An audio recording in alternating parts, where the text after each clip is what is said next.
Hello friends, कैसे हैं आप सब। स्वागत है आपको यूपीएससी एट होम प्रविशा के यूट्यूब प्लेटफॉर्म पे।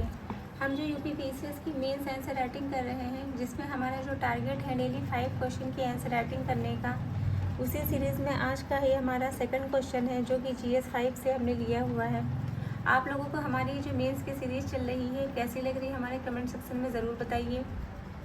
तो क्वेश्चन को हम स्टार्ट करते हैं। क्वेश्चन है हमारा GS पेपर 5 से कि समुद्रगुप्त के इलाहाबाद स्तंभ लेख पर विस्तृत टिप्पणी कीजिए। इसमें क्या पूछा गया है कि समुद्रगुप्त का जो इलाहाबाद का स्तंभ लेख है उसके बारे में विस्तृत टिप्पणी लिखनी है। तो सबसे पहले हम इसका इंट्रो देंगे। इंट्रो में क्या बताया गया है कि इलाहाबाद स्तंभ लेख, जिसे प्रयाग प्रशस्ति भी कहा जाता है, ये फैक्ट जो है आपके प्री के पॉइंट ऑफ व्यू से काफ़ी इम्पोर्टेंट है। गुप्त सम्राट समुद्रगुप्त की विजयों और प्रशासनिक नीति का एक महत्वपूर्ण ऐतिहासिक स्रोत है। यह लेख संस्कृत भाषा में है और ब्राह्मी लिपि में लिखा गया है। ये जो फैक्ट है ये आपके प्री के पॉइंट ऑफ व्यू से काफ़ी इम्पोर्टेंट है कि इलाहाबाद स्तंभ लेख जो है, जिसे प्रयाग प्रशस्ति के नाम से भी जाना जाता है, ये किस लिपि में लिखा गया है? तो ये ब्राह्मी लिपि में लिखा गया है। इसे हरिशेन नामक कवि और दरबारी ने रचित किया था। ये फैक्ट हरिशेन के द्वारा रचित है। ये भी आपके प्री के पॉइंट ऑफ व्यू से काफ़ी इम्पोर्टेंट है। ये जो है इसे हरिशेन नामक कवि और दरबारी ने रचित किया था, जो स्वयं एक प्रतिष्ठित विद्वान और समुद्रगुप्त के निकट सहयोगी थे। तो ये हमने इनका इंट्रो देख लिया है इस क्वेश्चन का। अब हम इसका मेन बॉडी का पार्ट देखेंगे कि इसकी जो इलाहाबाद जो स्तंभ लेख है, जिसे प्रयाग प्रशस्ति के नाम से भी जाना जाता है, इसकी क्या क्या विशेषताएं हैं। सबसे पहला क्या है, विजय अभियानों का वर्णन। इसके अंतर्गत स्तंभ लेख में, मतलब ये जो स्तंभ लेख है, इसमें क्या किया गया है, इसके अंतर्गत जो है समुद्रगुप्त के विजय अभियानों का वर्णन किया गया है। मतलब इसमें जो है इस स्तंभ लेख में समुद्रगुप्त के दक्षिणापथ और आर्यावर्त के अभियानों का उल्लेख किया गया है। इनमें विभिन्न राजाओं की सूची दी गई है जिन्हें उसने पराजित किया। मतलब समुद्रगुप्त ने जो है जिन जिन राजाओं को पराजित किया, उनकी जो है उसमें पूरी लिस्ट दी गई है, या जो है जिन्हें पराजित किया या अधीन किया। इसे मतलब पराजित किया या उन्हें जो है अपने अधीन किया। इससे स्पष्ट होता है कि वह एक अत्यंत कुशल सेनापति था।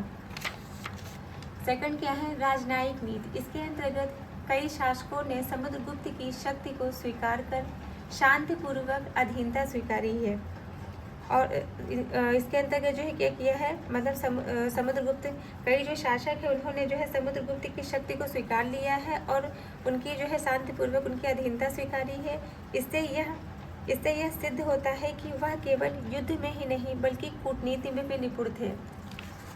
थर्ड पॉइंट क्या है, धार्मिक सहिष्णुता। इसके अंतर्गत समुद्रगुप्त ने अश्वमेध यज्ञ कराया, जो उसकी वैदिक परंपरा के प्रति निष्ठा को दर्शाता है।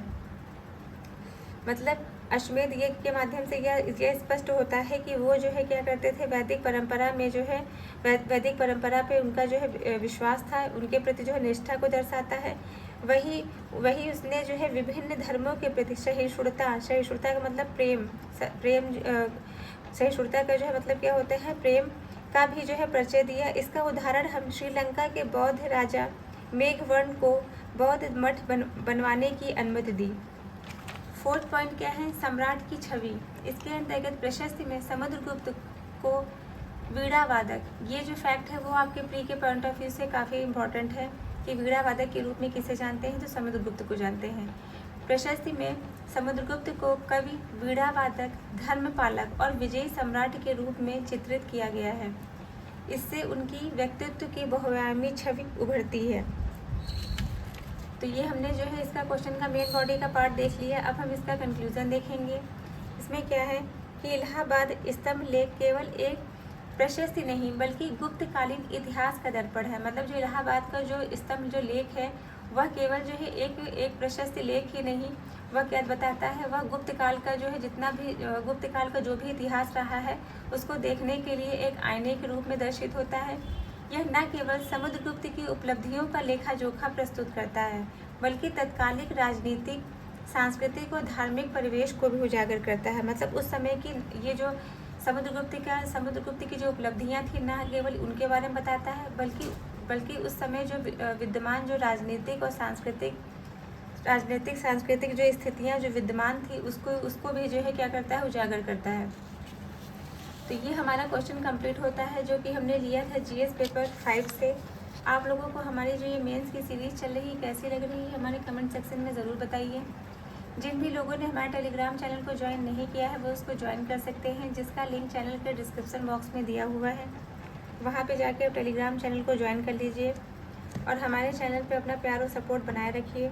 हमारे चैनल को लाइक करिए, शेयर करिए, सब्सक्राइब करिए और ऐसे ही पढ़ते रहिए, लाइफ में आगे बढ़ते रहिए। यूपीएससी एट होम प्रविशा के साथ में मेंस आंसर राइटिंग करते रहिए। Thank you.